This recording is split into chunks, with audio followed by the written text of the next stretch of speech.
तो दोस्तों आज हम UP triple S C PET 2022 के लिए 75 इंपॉर्टेंट प्रश्नों के बारे में बात करेंगे जो आपके मोस्ट इंपॉर्टेंट सिलेक्टेड प्रश्न हैं और बार बार रिपीट होने वाले प्रश्न हैं, इसलिए वीडियो में अंत तक बने रहे। तो चलो वीडियो को शुरू करते हैं।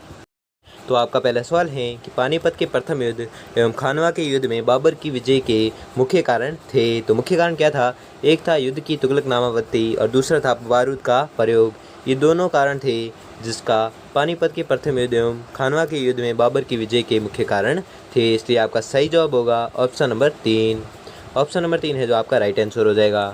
अगला सवाल है कि अकबर के दीन-ए-इलाही को स्वीकार करने वाला एकमात्र हिंदू था, तो वह था बीरबल। ठीक है, बीरबल वह व्यक्ति था जो दीन-ए-इलाही को स्वीकार करने वाला एकमात्र हिंदू था। कौन? बीरबल।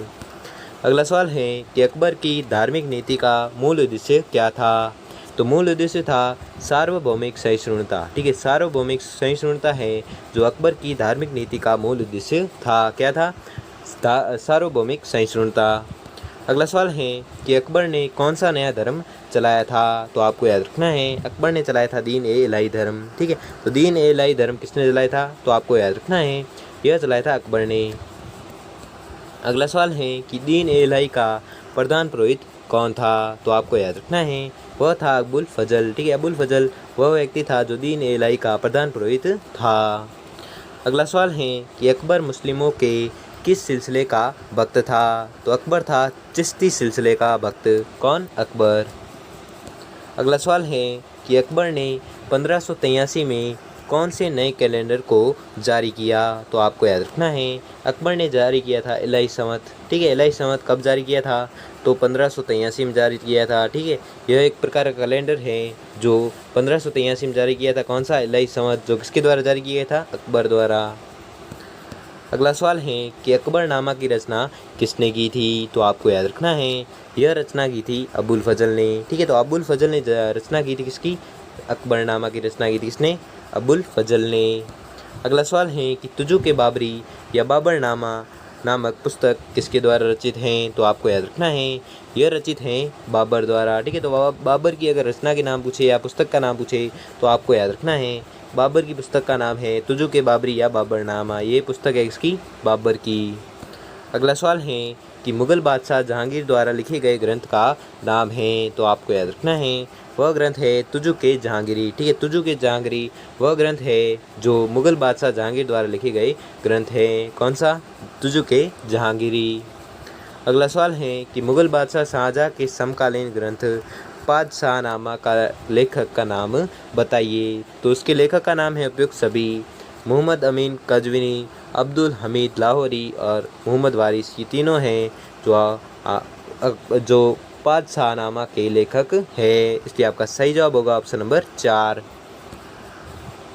अगला सवाल है कि वह स्थान जहां बाबर ने मस्जिद बनवाई थी? तो आपको याद रखना है वह स्थान है पानीपत। ठीक है, पानीपत वह स्थान है जिसने जहां पर बाबर ने मस्जिद बनवाई थी। कहां पर? पानीपत में। अगला सवाल है कि निम्नलिखित में से किस मुग़ल बादशाह के तुलसीदास समकालीन थे? तो आपको याद रखना है यह समकालीन थे अकबर के। ठीक है, तो अकबर के समकालीन कौन थे? तो आपको याद रखना है अकबर के समकालीन थे तुलसीदास। ठीक है। अगला सवाल है कि निम्नलिखित चित्रकारों में से अकबर ने किसे मुल्तान का दीवान नियुक्त किया? तो आपको याद रखना है यह किया था अब्दुल समद को। ठीक है, अब्दुल समद को मुल्तान का दीवान नियुक्त किया था। किसने किया था? तो आपको याद रखना है यह किया था अकबर ने। किसे किया था? तो आपको याद रखना है अब्दुल समद को किया था। क्या किया था? मुल्तान का दीवान नियुक्त किया था। अगला सवाल है कि अकबर के शासनकाल में किसके निर्देशन में महाभारत का फारसी में अनुवाद हुआ था? तो आपको याद रखना है यह हुआ था फेजी के निर्देशन में। ठीक है, फेजी के निर्देशन में महाभारत का फारसी में अनुवाद हुआ था। और यह किसके शासनकाल में हुआ था अगर पूछे तो आपको याद रखना है अकबर के शासनकाल में हुआ था। क्या हुआ था? फेजी के निर्देशन में महाभारत का है जो फारसी में अनुवाद हुआ था। अगला सवाल है कि प्रसिद्ध चित्रकार बिशन दास को किस मुग़ल शासक की छत्र छाया प्राप्त हुई? तो आपको याद रखना है यह हुई थी जहांगीर की छत्र छाया। ठीक है, प्रसिद्ध चित्रकार बिशन दास है जो जिसे जहांगीर मुग़ल शासक की छत्र छाया है जो प्राप्त हुई थी। किसे प्राप्त हुई थी? प्रसिद्ध चित्रकार बिशन दास को। और क्या प्राप्त हुई थी? छत्र छाया प्राप्त हुई थी किसकी? जहांगीर की। अगला सवाल है कि कौन सा मुगल सम्राट चित्रकारी का महान पारखी माना जाता है? तो आपको याद रखना है, यह माना जाता है जहांगीर। ठीक है, जहांगीर वह मुगल सम्राट था जिसे चित्रकारिता का या चित्रकारी का महान पारखी है जो माना जाता है किसी जहांगीर को। अगला सवाल है कि निम्नलिखित में से किसके सम्मान में शाहजहां ने आगरा किले की मोती मस्जिद का निर्माण है जो करवाया था? तो आपको याद रखना है, यह कराया था जहां आरा के सम्मान में। ठीक है, जहां आरा के सम्मान में शाहजहां ने आगरा किले की मोती मस्जिद का निर्माण करवाया था। तो मोती मस्जिद का निर्माण किसने करवाया था? अगर एग्जाम पूछे तो आपको याद रखना है, यह करवाया था शाहजहां ने करवाया था। कहाँ पर? आगरा के किले में करवाया था। और किसके सम्मान में करवाया था? तो आपको याद रखना है, जहां आरा के सम्मान में करवाया था।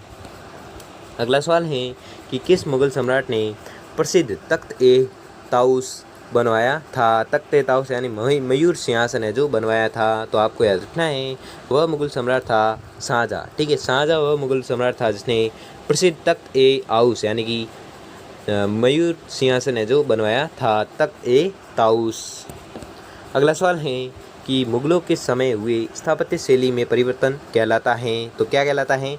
यह कहलाता है हिंदू इस्लामिक शैली। ठीक है, तो हिंदू इस्लामिक शैली किसे कहते हैं? मुगलों के समय हुए स्थापत्य शैली में परिवर्तन ही हिंदू इस्लामिक शैली कहलाता है। अगला सवाल है कि किस स्मारक को ईरानी शैली का भारतीय रूपांतरण कहा गया है? तो आपको याद रखना है, यह कहा गया है हुमायूं का मकबरा। ठीक है, हुमायूं का मकबरा को ईरानी शैली का भारतीय रूपांतर कहा गया है। तो आपको याद रखना है, किसे कहा गया है? हुमायूं के मकबरे को। अगला सवाल है कि निम्न में से किसे आधुनिक उर्दू शायरी का जन्मदाता कहा जाता है? तो आपको याद रखना है, यह कहा जाता है वली दक्कनी को। ठीक है, वली दक्कनी को आधुनिक उर्दू शायरी का जन्मदाता कहा जाता है। किसे? वली दक्कनी को। अगला सवाल है कि कौन सा मकबरा वफादार पत्नी का उसके स्वर्गीय पति के लिए श्रद्धांजलि का प्रतीक है? तो आपको याद रखना है, वह मकबरा है हुमायूं का मकबरा। ठीक है, हुमायूं का मकबरा वफादार पत्नी का उसके स्वर्गीय पति के लिए श्रद्धांजलि का प्रतीक है। कौन सा मकबरा? हुमायूं का मकबरा।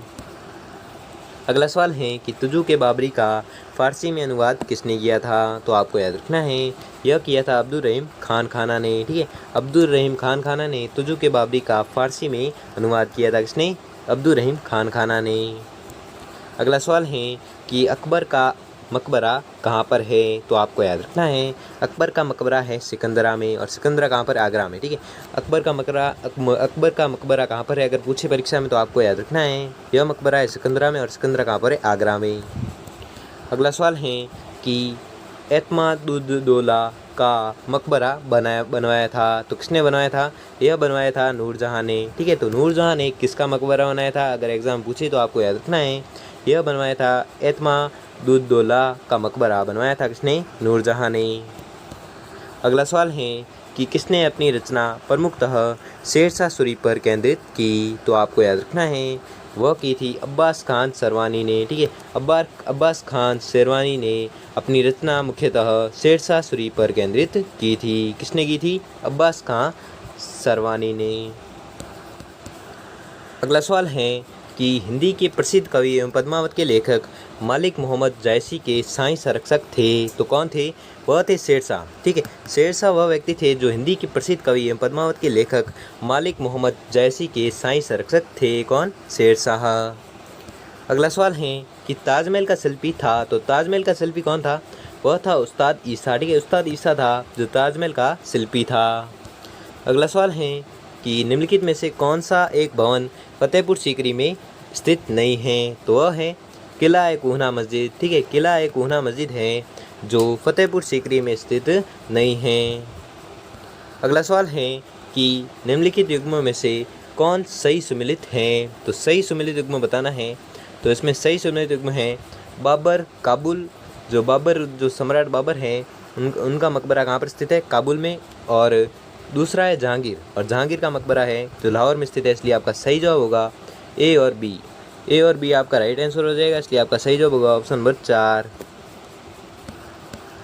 अगला सवाल है कि ए और सी है, सॉरी, ठीक है, ए और सी है, बी गलती से निकल गया, ठीक है सही है। ए बाबर है जिसका मकबरा काबुल में, और जहांगीर है जो लाहौर में इसका मकबरा है, इसलिए आपका सही जवाब होगा ए और सी, और आपका सही जवाब होगा ऑप्शन नंबर 4, ठीक है, राइट आंसर हो जाएगा। अगला सवाल है कि निम्न मुगल चित्रकारों में से कौन व्यंग्य चित्र का विशेषज्ञ था? तो वह था बसावन, ठीक है, बसावन वह चित्रकार था जो व्यंग्य चित्र का विशेषज्ञ था, ठीक है, व्यंग्य चित्र का विशेषज्ञ कौन था? बसावन। अगला सवाल है कि मुगल काल के किस निम्नलिखित मकबरे में प्रथम बार पित्रादूरा का प्रयोग मिलता है? तो आपको याद रखना है, यह मिलता है एतमादुद्दौला मकबरे में प्रथम बार पित्रादूरा का प्रयोग है जो मिलता है किसके मकबरे में? तो आपको याद रखना है, यह मिलता है एतमादुद्दौला के मकबरे में। क्या मिलता है? प्रथम बार पित्रादूरा का प्रयोग मिलता है। अगला सवाल है कि निम्न में से कौन मुंतखब उल लुबाब का लेखक था? तो आपको याद रखना है, वह था खफी खां, ठीक है, खफी खां वह व्यक्ति था जो मुंतखब उल लुबाब का लेखक था। कौन? खफी खां। अगला सवाल है कि कौन सा स्थान अबुल फजल का जन्म स्थान है? तो वह है नागौर, ठीक है, नागौर वह स्थान है जो अबुल फजल का जन्म स्थान माना जाता है। कौन सा? नागौर। अगला सवाल है कि तबकाते अकबरी का रचयिता कौन था? तो वह था निज़ामुद्दीन अहमद, ठीक है, निज़ामुद्दीन अहमद है जो तबकाते अकबरी का रचयिता था। कौन था? निज़ामुद्दीन अहमद। अगला सवाल है कि एतमाद-उद-दौला का मकबरा कहाँ पर स्थित है? तो यह स्थित है आगरा में, ठीक है, तो आगरा में किसका मकबरा स्थित है? तो आपको याद रखना है, यह स्थित है एतमाद-उद-दौला का मकबरा स्थित है कहाँ पर? आगरा में। अगला सवाल है कि कलीला व दमना नामक पुस्तक निम्नलिखित में से किससे संबंधित हैं? तो यह संबंधित है हिंदू दर्शन पद्धतियों से, ठीक है, हिंदू दर्शन पद्धतियों से क्या संबंधित है? कलीला व दमना है जो पुस्तक, वह संबंधित है किससे? हिंदू दर्शन पद्धतियों से। अगला सवाल है कि निम्नलिखित में से किसने मुगल काल में अथर्ववेद का फारसी में अनुवाद किया था? तो आपको याद रखना है, यह किया था हाजी इब्राहिम सरहिंदी ने, ठीक है, हाजी इब्राहिम सरहिंदी ने मुगल काल में अथर्ववेद का फारसी में अनुवाद किया था। किसने? हाजी इब्राहिम सरहिंदी ने। अगला सवाल है कि अब्बास खां शेरवानी को तारीख़-ए-शेरशाही लिखने के लिए किसने नियुक्त किया था? और वह ग्रंथ शेरशाह सूरी के शासनकाल का ऐतिहासिक विवरण प्रस्तुत करने वाला एकमात्र स्रोत था। तो आपको याद रखना है, यह किया था अकबर को नियुक्त किया था, ठीक है, अकबर को नियुक्त किया था। क्या? अब्बास खां शेरवानी को तारीख़-ए-शेरशाही लिखने के लिए नियुक्त किया था। किसे? अकबर को नियुक्त किया था, और वह ग्रंथ शेरशाह सूरी के शासनकाल के ऐतिहासिक विवरण का प्रस्तुत करने वाला एकमात्र स्रोत हैं, ठीक है, तो आपको याद रखना है।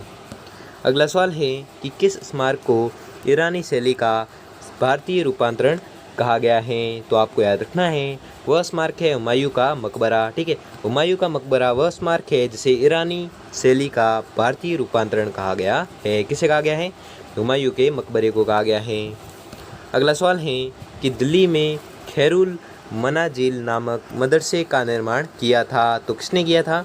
यह किया था माहम अनगा ने, ठीक है, माहम अनगा वह व्यक्ति था जिसने दिल्ली में खैरुल मनाजिल नामक मदरसे का निर्माण किया था। किसने? माहम अनगा ने, सॉरी औरत थी, ठीक है। अगला सवाल है कि कालीला दिमना अरबी रूपांतरण है। तो यह किसका अरबी रूपांतरण है? तो पंचतंत्र का अरबी रूपांतरण है, ठीक है, तो पंचतंत्र का अरबी रूपांतरण कौन सा है? कालीला दिमना, ठीक है, कालीला दिमना ग्रंथ है जो पंचतंत्र का रूपांतरण है। अगला सवाल है कि संस्कृत कृति प्रबोध चंद्रोदय का अनुवाद फारसी में किया गया जिसका शीर्षक था, तो उसका शीर्षक क्या था? गुलजारे हाल, ठीक है, गुलजारे हाल शीर्षक है किसका? संस्कृत कृति प्रबोध चंद्रोदय का अनुवाद फारसी में किया गया जिसका शीर्षक क्या था? गुलजारे हाल। अगला सवाल है कि नल दमयंती को कहानी का फारसी में अनुवाद किसने किया था? तो आपको याद रखना है, यह किया था फैजी ने, ठीक है, फैजी ने किस कहानी का फारसी में अनुवाद किया था? तो आपको याद रखना है, यह किया था नल दमयंती का किया था। नल दमयंती कहानी का फारसी में अनुवाद किसने किया था? तो फैजी ने किया था। अगला सवाल है कि तानसेन के गुरु कौन थे? ठीक है, तो तानसेन के गुरु थे स्वामी हरिदास, ठीक है, स्वामी हरिदास है जो तानसेन के गुरु थे। अगला सवाल है कि मुगल युग का सबसे योग्य लेखक कौन माना जाता है? तो यह माना जाता है अबुल फजल। ठीक है, अबुल फजल वह व्यक्ति हैं जो मुग़ल युग का सबसे योग्य लेखक माना जाता है। अगला सवाल है कि बादशाह अकबर द्वारा चलाया गया तांबे का सिक्का था, तो वह था दाम। ठीक है, दाम वह सिक्का है जो बादशाह अकबर द्वारा चलाया गया तांबे का सिक्का था। कौन सा था? दाम। अगला सवाल है कि अकबर द्वारा चलाया गया सिक्का जलाली था, तो वह था चांदी का सिक्का था। ठीक है, अकबर द्वारा चलाया गया सिक्का कौन सा था? जलाली था। और वह किस प्रकार का था? तो चांदी का सिक्का था। ठीक है, तो आपको याद रखना है। अगला सवाल है कि जीतल था एक, तो जीतल था क्या? जीतल एक प्रकार का था अकबर द्वारा चलाया गया तांबे का सिक्का। ठीक है, अकबर द्वारा चलाया गया तांबे का सिक्का किसे कहते हैं? तो जीतल को कहते हैं। ठीक है, जीतल था एक प्रकार क्या? अकबर द्वारा चलाया गया तांबे का सिक्का। अगला सवाल है कि मुग़ल बादशाह बाबर द्वारा चलाए गए सिक्के थे, तो वह थे उक्त एक और उक्त दोनों, यानी शाहरुख और बाबरी। ये दोनों सिक्के हैं जो मुग़ल बादशाह बाबर द्वारा चलाए गए सिक्के थे। ठीक है, मुग़ल बादशाह बाबर द्वारा चलाए गए सिक्के शाहरुख एवं बाबरी दोनों थे, इसलिए आपका सही जवाब होगा ऑप्शन नंबर 3। ठीक है, ऑप्शन नंबर 3 है जो राइट आंसर हो जाएगा। और आज का लास्ट क्वेश्चन है कि मुग़ल कालीन भारत में रेशम उद्योग का प्रसिद्ध केंद्र था, तो वह था कश्मीर एवं बंगाल। ठीक है, कश्मीर एवं बंगाल वह केंद्र थे जो मुग़ल कालीन भारत में रेशम उद्योग का प्रसिद्ध केंद्र था। मुग़ल कालीन भारत में रेशम उद्योग का प्रसिद्ध केंद्र कौन सा था? अगर परीक्षा में पूछे तो आपको याद रखना है, वह था कश्मीर एवं बंगाल। तो दोस्तों, आपको वीडियो कैसा लगा हमें कमेंट बॉक्स में कमेंट करके जरूर बताएं। अगर वीडियो अच्छा लगा हो या आपके लिए थोड़ा सा भी हेल्पफुल साबित हुआ हो तो वीडियो को लाइक और चैनल को सब्सक्राइब कर लीजिए। धन्यवाद।